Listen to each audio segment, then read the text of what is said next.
TV channels की हद तक तो नहीं हो रही है। अब अलग से कोई बात हो रही हो तो कुछ कहा नहीं जा सकता। बाकी यूट्यूब चैनल्स आप जानते हैं कि वो हर टॉपिक ही जो है वो डिस्कस करते हैं। ये जरूर है कि जाहिर है पाकिस्तान हो चाहे भारत हो, एक दूसरे के ऊपर नजर तो रखते ही हैं। अगर आप लोग जो है वो फाइटर जेट लेंगे या हथियार लेंगे तो यहाँ पर भी जो है पाकिस्तान में देखा भी जाएगा, और ये भी प्लान किया जाएगा कि पाकिस्तान भी अपनी इस ताकत को बढ़ाए, क्योंकि दोनों के बीच में जो है वो क्लैशेस भी हो चुके हैं और हमेशा से होते रहे। ऐसा नहीं कि कोई पहली बार हुआ था कि ऑपरेशन सिंदूर हुआ, उससे पहले भी हम लोग लड़ते ही रहे। मेरे ख्याल है पाकिस्तान बनने से लेकर आज तक कभी आराम से बैठे नहीं है। और इसी वजह से दोनों कंट्रीज जो हैं वो ज्यादा से ज्यादा अपनी इन्वेस्टमेंट जो है वो हथियारों के ऊपर ही करती है। बाकी चीजें चाहे बहुत सी और दूसरे शोबे भी हैं या दूसरे फील्ड्स भी हैं जहां पर के इन्वेस्टमेंट होनी चाहिए, लेकिन अनफॉर्चुनेटली क्योंकि हम एक दूसरे से डरे भी रहते हैं, एक दूसरे को धमकियां भी देते रहते हैं, तो इसलिए दोनों कंट्रीज जो हैं वो ज्यादा इन्वेस्टमेंट जो है वो वेपन्स के ऊपर ही करती हैं, और वही होता हुआ देखा जा रहा है। और यकीनन जब रशियन प्रेसिडेंट आपके यहाँ विजिट करेंगे आज मेरे ख्याल है, तो आप लोग कहीं ना कहीं डिफेंस की बात भी करेंगे, ऑयल की बात भी करेंगे, और ये तमाम चीजें पाकिस्तान में देखा जाएगा। इसको बहुत गौर से देखा जाएगा क्योंकि इसमें भारत इन्वॉल्व है। बिल्कुल गौर से देखा जाएगा। लेकिन बैरिस्टर इमरत अहमद शेख, S-400 नाम सुनकर तो बहुत सारी बातें याद आती होंगी, बहुत सारे जख्म हरे हो जाते होंगे। देखिए, मैं I was listening to half of the conversation और अनफॉर्चुनेटली मैं पूरी कॉन्वर्सेशन उस तरह सुन नहीं पाई, लेकिन मैं सिर्फ इसमें यही कहना चाहती हूँ कि देखिए, किसी भी मुल्क की तरक्की से किसी दूसरे मुल्क को कोई इस तरह का फर्क पड़ता है। एज लॉन्ग एज, अगर जाहिर सी बात है आप लोग भी अपने तौर पे अपनी डिफेंस तैयार करते हैं, आप लोग भी अपने फेल तैयारी दूसरे मुल्कों से मंगवाते हैं, जो कि फिर वो बड़े बुरे तरीके से जंगों पे गिर भी जाते हैं और उसके बाद फिर आप लोगों को और तरीके से भी उसमें दुश्वारी का सामना करना पड़ता है। फिर जाहिर है आपने पैरेलल मुल्क में भी जाना होता है, फिर जाहिर है वहां से आप लोगों ने हेल्प सीख करनी होती है। तो आई अंडरस्टैंड कि वो, आई थिंक वो नेचुरली सी बात है, वो अब उनके पास जाहिर सी बात है वो चीज होती है। लेकिन मैं अभी एक वीडियो देख रही थी जो अभी आपकी सर्कुलेट कर रही थी, और मुझे बड़ी हैरत की बात है कि आपने उसमें वो वाली वीडियो पे एम्फसाइज किया जिस वीडियो पे वो चल रहे हैं और पीछे पीछे जी हमारे प्राइम मिनिस्टर चल रहे हैं। आपने वो वाली वीडियो क्यों नहीं दिखाई जिसमें जब हमारे प्राइम मिनिस्टर ने उनके साथ हाथ मिलाया है, वो बात कर रहे हैं, वो हंस रहे हैं, और वहां से मोदी आपके जो है वो साइड से वॉक इन करके देख रहे हैं और वो उनको नहीं बुला रहे। आपने चला देना था, मैंने मना थोड़ा नहीं किया था अमृत अहमद से। अगली क्लिप में आपने चला देना था, लेकर रखना था, मोबाइल में दिखा देना था। मैं आपके साथ अभी शेयर करती हूँ, मैं वही वाला क्लिप आपके साथ शेयर करूंगी। और मैं नहीं चला देना था। किसने मना किया था? आपने फिर किसने मना किया था? उसकी तो बड़ी कहानी, उसकी भी अमृत अहमद शेख बड़ी कहानियां निकलकर सामने आई थी। शायद आरजू उससे ज्यादा वाकिफ होंगी कि कहां से तस्वीरें क्या किया, और आपके पाकिस्तान से ही वैसी बातें उठकर सामने आई थी। हमारे यहाँ से तो कोई ऐसी बात उठ के सामने नहीं हुई थी। जितनी चीजें हम आपके जर्नलिज्म और आपकी मीडिया से सीखते हैं, हम तो खुद बहुत ज्यादा सीखते हैं ऑनेस्टली। ऐसी चीजों का तो हमें भी नहीं पता होता जो हमें यहाँ चल रही होती है, वो आपसे हम इनलाइटन होते हैं। चलिए, बहुत अच्छी बात है कर्नल दिनेश नैन सर, अच्छी बात है। पाकिस्तान के लोग अगर हिंदुस्तान से सीखे, लेकिन दिक्कत यह है कि सीख नहीं पाते हैं। अमृत अहमद शेख जैसे लोगों की कोशिशें हमेशा बेकार हो जाती हैं। हाँ अमृत, देखिए राकेश, मोहतरमा जो है अमृत अहमद मैडम है तो बहुत खूबसूरत, लेकिन बातें खूबसूरत नहीं करती है। समझ में नहीं आता कि मतलब जब बोलने की बातचीत आती है तो भारत का नाम लेते ही वो बातों के अंदर इतनी तकरार क्यों आनी शुरू हो जाती। देखिए, इनको प्रॉब्लम, हम मानते हैं कि इनको प्रॉब्लम नहीं होनी चाहिए हमारे साथ में, और ये अच्छी बात अगर ये एग्री कर रहे हैं। हमें भी नहीं है, बिल्कुल भी नहीं है। हम तो चाहते भी नहीं कि हमारे पास कोई ध्यान जाए उस तरफ को, क्योंकि वेस्टेज ऑफ टाइम है हमारे लिए पाकिस्तान की तरफ देखना। आज जो भारत देख रहा है वो ये है कि एक जियोपॉलिटिकली डोनाल्ड ट्रंप जैसे लोग जो हैं वो भारत की तरफ ये देख रहे हैं कि कहीं नरेंद्र मोदी जी जो हैं वो यूक्रेन और रशिया की लड़ाई के बीच में कहीं कोई ऐसा रोल ना प्ले कर दे कि उनका ग्लोबल लीडर बनना मुश्किल हो जाए। वहां तक बात पहुंची हुई है। और जब पुतिन जी चले हैं आज राकेश वहां से, तो उन्होंने क्या स्टेटमेंट दिया है? भारत और रूस के संबंधों की अब कोई सीमा नहीं होगी, it is going to be endless.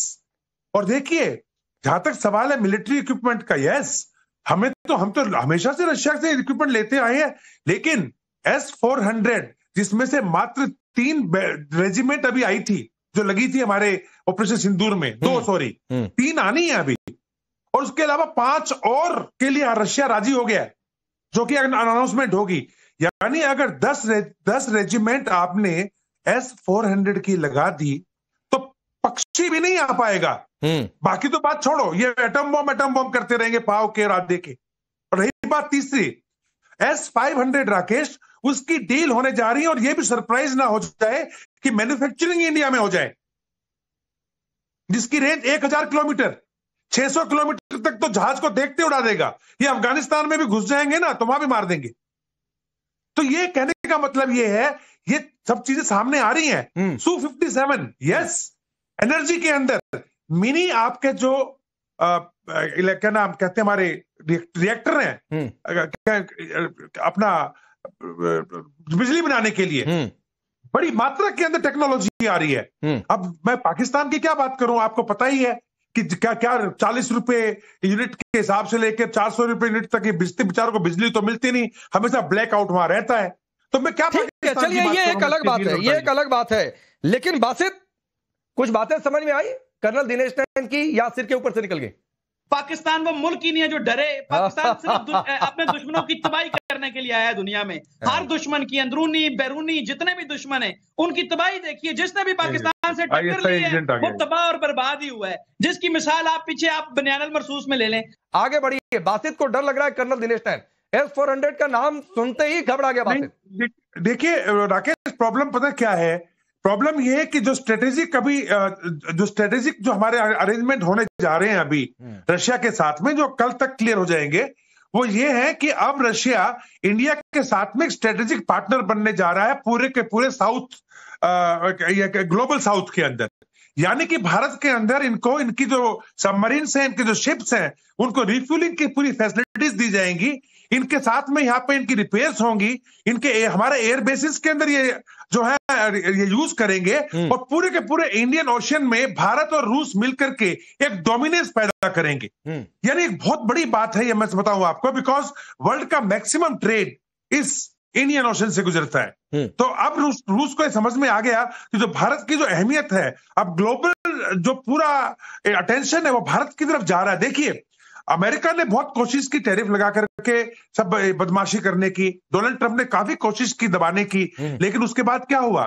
Canada से लेके, आपका फ्रांस से लेके, जर्मनी से लेके, यूके से लेके, इनके प्रेसिडेंट से लेके, प्राइम मिनिस्टर से लेके, और वही नहीं, मैं आपको बताऊं, पूरे यूरोपियन यूनियन के लीडर्स पूरी की पूरे लोग आके भारत से व्यापार करने आ रहे हैं। ये हुआ है कर्नल दिनेश नैन की, उसका नतीजा ये हुआ है कि अमेरिका को छोड़कर बहुत सारे मुल्कों के साथ फ्री ट्रेड एग्रीमेंट हो गया है। कनाडा ने तो पूरा रिवैम्प कर दिया है, नए सिरे से एक्सरसाइज चल रही है कि कैसे फ्री ट्रेड एग्रीमेंट हो जाए। उधर की बात ही छोड़ दीजिए। S-400 ने दुर्गति की थी, ये तय है, ये सत्य है। जिस आदमपुर बेस का S-400 उड़ाने का पाकिस्तान ने सो कॉल्ड दावा किया था, उस आदमपुर एयरबेस पर हमारे प्रधानमंत्री जाकर खड़े हो गए थे, उसको बैकग्राउंड में रखकर तस्वीरें खिंचवा दी थी। तो वो झूठ तो डिस्कशन करेंगे भी तो क्या करेंगे? अच्छा, चलिए, आपका सवाल हो गया। मैं ये बात ही नहीं कर रहा हूं कि रिसेंट टाइम के अंदर, मैंने तो आपसे अर्ज ये की है कि पाकिस्तान की कभी भी मेन स्ट्रीम मीडिया के अंदर ये लॉजिक ही नहीं रही है, ये कोई पॉइंट ही नहीं रहा कि हमने भारत से गैस लेना है, इंडो पाक टाकरा करवाना है। इवन मुझे याद है कि 2021 के अंदर जब तालिबान अफगानिस्तान से जा रहे थे, तब भी मैं डेली बेसिस पे आता था इंडियन चैनल्स पर।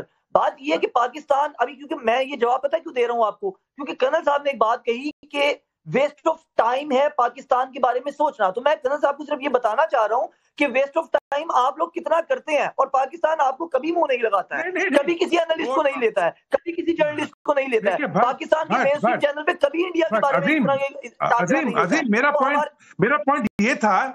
पॉइंट ये था कि आपके जो न्यूज चैनल्स है ना, उसमें आप हमारा तो छोड़ो, आलिया, ये आरजू काजमी, यूसुफ जही जो है फकर, ऐसे लोगों को ही बोलने का मौका नहीं मिलता, क्योंकि घबराता है आपका मीडिया।